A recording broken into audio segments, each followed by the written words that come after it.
অবশেষে মুক্তি পেতে যাচ্ছেন হেফাজতে ইসলামের বিলুপ্ত কমিটির যুগ্ম মহাসচিব এবং ঢাকা মহানগরীর সাধারণ সম্পাদক মাওলানা মামুনুল হক।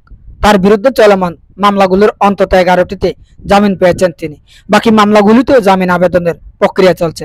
মামুনুল হক যেন এসব মামলায় জামিন পান সে বিষয়ে সহযোগিতা করতে সরকারও ইতিবাচক মনোভাব দেখাচ্ছে বলে ইঙ্গিত দিয়েছে হেফাজত ইসলামের নেতারা।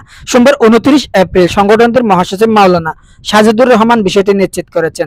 তিনি বলেছেন, আশা করা যাচ্ছে খুব শিগগিরই মামুনুল হক মুক্তি পাবেন।